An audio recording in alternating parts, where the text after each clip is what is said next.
warahmatullahi wabarakatuh. Halo semuanya, kembali lagi bersama saya Sutiani dengan NIM 202528019. Jadi di sini saya ingin menjelaskan tentang materi bahasa dalam ranah hukum di pelajaran linguistik umum. Jadi di sini adalah bahasa dalam ranah hukum.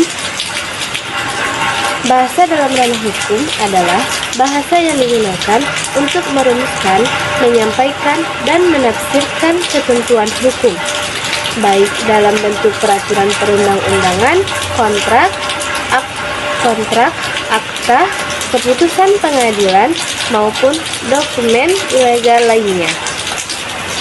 Bahasa ini harus bersifat akurat, jelas, dan tidak menimbulkan makna ganda, karena setiap kata dapat dipengaruhi pada proses penegakan hukum.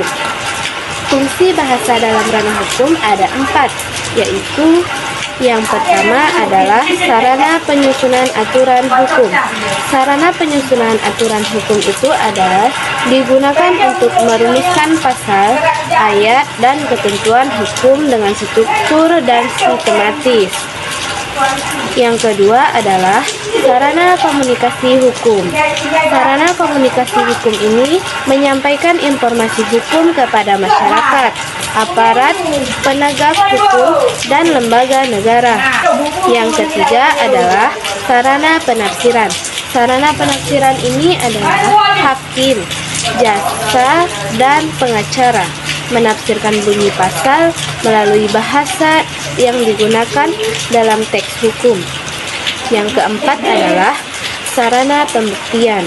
Sarana pembuktian ini adalah dokumen tertulis kontrak, akta, dan surat perjanjian memiliki kekuatan hukum karena bahasa yang dipakai bersifat formal dan baku. Ciri-ciri bahasa hukum yaitu baku dan formal. Misalnya mengikuti kaidah bahasa Indonesia yang benar dan resmi. Yang kedua adalah tegas dan tidak ambigu. Misalnya seperti menghindari istilah yang tidak menimbulkan banyak tafsir. Yang ketiga adalah menggunakan terminologi khusus. Contohnya seperti subjek umum, hukum, pembuatan melalui hukum, dan lain-lain. Yang keempat adalah struktur kalimat panjang dan rinci. Misalnya untuk menjelaskan aspek seperti yang keempat adalah struktur kalimat panjang dan rinci, yaitu untuk menjelaskan aspek hukum secara lengkap tanpa menimbulkan keraguan makna. Yang kelima adalah objek, tidak bermuat emosi, opini pribadi, atau kata-kata kiasan. Peran bahasa dalam penegakan hukum yaitu menentukan kepastian hukum karena rumusan pasal yang jelas mengurangi potensi salah tafsir, membantu keadilan karena memahami yang tepat terhadap teks hukum penting dalam memutuskan perkara, menjamin pemanfaatan sebab bahasa hukum memberikan pedoman jelas bagi masyarakat. Yaitu contoh penggunaan bahasa hukum yaitu setiap orang dilarang melakukan pembuatan melawan hukum. Yang contoh kedua adalah para pihak sepakat mengikatkan diri dalam perjanjian ini. Yang ketiga adalah putusan ini berlaku sejak tanggal dibacakan. Bahasa hukum, jenis-jenis bahasa dalam ranah hukum yang paling umum dibahas yaitu bahasa hukum. Bahasa ini yang digunakan secara resmi dalam peraturan perundang-undangan, dokumen hukum, dan proses peradilan. Ciri utamanya adalah baku, lugas, tidak bermakna ganda.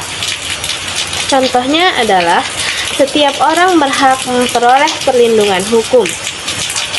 Yang kedua adalah bahasa perundang-undangan. Bahasa ini khusus yang dipakai ketika menyusun undang-undang, istilah teknik hukum. Contoh cirinya adalah penggunaan frasa, pasal, ayat, huruf, wajib, dilarang, berwenang. Yang ketiga adalah Bahasa yuridis, teknis.